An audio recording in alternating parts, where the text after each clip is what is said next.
Hello everyone, welcome you to my YouTube channel. आज हम सब पढ़ने वाले हैं कंडीशनल सेंटेंस का अनुवाद। तो कंडीशनल सेंटेंस को हम कंडीशनल सेंटेंस क्यों कहते हैं? क्योंकि इसमें तमाम सारे कंडीशंस होते हैं, बहुत सारे शर्त रखे गए होते हैं। जैसे यदि तुम पढ़ोगे तो सफल होगे, यदि तुम आओगे तो मैं तुम्हारे साथ चलूँगा। तो यदि का अंग्रेजी होता है इफ़, इसलिए इसको इफ़ क्लाज भी कहते हैं।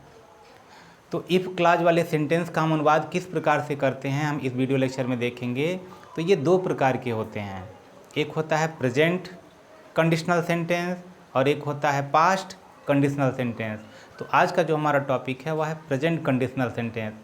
अब यह बात आती है कि हम कैसे पहचानेंगे कि कौन प्रेजेंट कंडीशनल सेंटेंस है और कौन पास्ट कंडीशनल सेंटेंस है।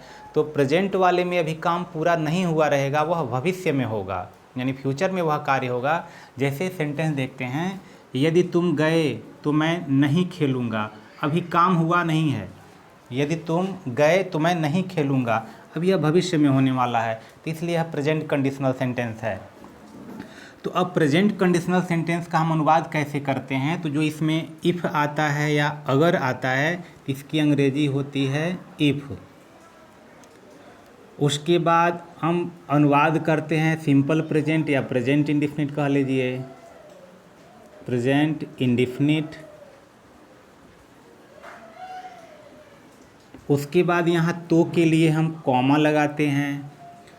उसके बाद हम सब्जेक्ट लिखेंगे, उसके बाद विल लिखेंगे, अगर नेगेटिव होगा तो नॉट लिखेंगे, वर्ब फर्स्ट फॉर्म, और जो भी अदर वर्ड होगा वह लिखेंगे, या कभी कभी यह कैन में भी हो सकता है, तो हम यहाँ कैन का प्रयोग करेंगे। जैसे दिया है, यदि तुम गए तो मैं नहीं खेलूँगा, तो यह फ्यूचर में दिखाई दे रहा है, अभी काम हुआ नहीं है। तो यदि तुम गए तो यह भले ही देखने में ऐसा दिख रहा है जैसे लग रहा है कि यह पास्ट में है, लेकिन इसका हम निर्माण हमेशा प्रेजेंट इंडिफिनिट में ही करेंगे, क्योंकि यह काम पूरा नहीं हुआ है। तो यदि तुम गए, तो अब इसका हम अनुवाद बनाएंगे if you go. You plural number है, इसलिए गो में यस या यस हमको नहीं जोड़ना है। इफ़ यू गो, यदि तुम गए, तो के लिए हम कॉमा का प्रयोग करेंगे, मैं नहीं खेलूँगा। अब यह जिस टेंस में है उस टेंस में इसका अनुवाद करना है, तो फ्यूचर में है, तो अब यहाँ हो जाएगा आई विल नॉट प्ले। ये हो गया। अब कहेंगे कि आई के साथ शाल लगता है, तो शाल भी लगा सकते हैं। अब चूँकि सबके साथ विल का प्रयोग किया जा रहा है, इसलिए विल का प्रयोग कर देंगे। मॉडर्न अंग्रेजी में हम सबके साथ विल का प्रयोग हो रहा है, वह फर्स्ट पर्सन हो, सेकेंड हो, थर्ड हो, सबके साथ विल का प्रयोग, इसलिए विल का प्रयोग कर सकते हैं। तो अब हुआ कि यदि तुम गए तो मैं नहीं खेलूँगा, if you go I will not play. फिर उसी प्रकार है कि अगर वर्षा होगी तो हम बाज़ार नहीं जाएंगे, अभी काम हुआ नहीं है, यह भविष्य में होने वाला है, इसलिए प्रेजेंट कंडीशनल सेंटेंस है। यदि वर्षा होगी, तो फिर यदि की अंग्रेजी होगी इफ़। वर्षा होगी तो अब होगा इट, और यहाँ होगा रेन। इट सिंगुलर नंबर है, ऐसे जोड़ देंगे, इफ़ इट रेन्स। यदि वर्षा होगी तो के लिए फिर कॉमा लगा देंगे, हम बाज़ार नहीं जाएंगे, अब यहाँ होगा we will not go to market. ये हुआ। यदि वर्षा होगी, तब यहाँ देखने में यह फ्यूचर लग रहा है, लेकिन ऐसे जो भी सेंटेंस हैं कि जो अभी हुए नहीं हैं, अभी बाकी हैं, तो उनको हमेशा ये इफ़ से शुरू करेंगे, और पहला जो सेंटेंस होगा वह प्रेजेंट इंडिफिनिट में, और दूसरा वाला हम फ्यूचर में, या अगर कैन वाला हो सकता है तो कैन में करेंगे। फिर दिया है कि यदि वह कार चलाए, यदि वह कार चलाए तो मैं तुम्हारे साथ चल सकता हूँ, यानी किसी हो सकता है एक्सपर्ट को कहा जा रहा है कि यदि वह कार चलाए तब मैं तुम्हारे साथ चल सकता हूँ, अन्यथा नहीं। तो अभी सकता हूँ यह भविष्य की बात है।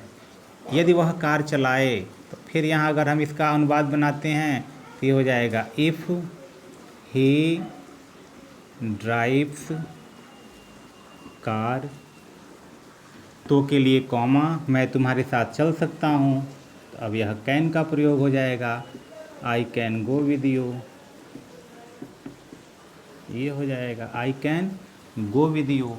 अभी काम हुआ नहीं है, होने वाला है, यह भविष्य में होगा, इसलिए ये प्रेजेंट कंडीशनल सेंटेंस है।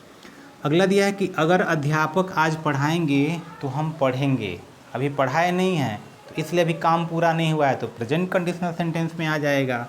तो अगर अध्यापक आज पढ़ाएंगे, तो फिर अगर इसे बनाते हैं तो इफ़ द टीचर, अब टीचर सिंगुलर नंबर इसलिए यस टीचेज टुडे, फिर कॉमा तो के लिए अगर अध्यापक आज पढ़ाएंगे, इफ़ टीचर टीचेज टुडे, तो हम पढ़ेंगे, तो वी विल स्टडी। ये हुआ। उसी प्रकार अगला दिया है, यदि तुम परिश्रम नहीं करोगे तो अच्छे अंक नहीं पाओगे। यह भी भविष्य की बात है, यह भी कंडीशन रखी गई है। तो यदि तुम परिश्रम नहीं करोगे, तो इफ़ यू, अब यह नेगेटिव सेंटेंस है, तो प्रेजेंट इंडेफिनिट सेंटेंस का जो नेगेटिव होगा वह डज नॉट या डू नॉट। तो if you don't work hard, यदि तुम परिश्रम नहीं करोगे, कॉमा लगा देंगे, तो अच्छे अंक नहीं पाओगे। अब कौन नहीं पाएगा? तो जो परिश्रम नहीं करेगा वही नहीं पाएगा, इसलिए सब्जेक्ट की जगह पे यहाँ पे यू, और यहाँ हो जाएगा will not get good marks. ये हुआ कि if you don't work hard you will not get good marks. उसी प्रकार अगला दे रहा है कि अगर वे मुझे आमंत्रित करेंगे तो मैं जाऊंगा। यदि वे मुझे आमंत्रित करेंगे तब मैं जाऊंगा। तो अब यहाँ हो जाएगा इफ़ दे इनवाइट अस, तो हो गया अगर वे मुझे आमंत्रित करेंगे, इफ़ दे इनवाइट में, यदि वे मुझे आमंत्रित करते हैं या करेंगे तो के लिए कॉमा मैं जाऊंगा। अब यहाँ हो जाएगा आई विल गो। ये हुआ if they invite me I will go. तो इस प्रकार जो ये प्रेजेंट का कंडीशनल सेंटेंस है, जो पहला सेंटेंस है वह प्रेजेंट इंडेफिनिट में, दूसरा जो सेंटेंस है या तो विल के प्रयोग से या तो कैन के प्रयोग से, दोनों से बना सकते हैं जिस प्रकार का जो सेंटेंस होगा। तो आशा करते हैं यह वीडियो आपको समझ में आया होगा। अगर समझ में आया होगा तो निश्चित रूप से लाइक कीजिए, शेयर कीजिए।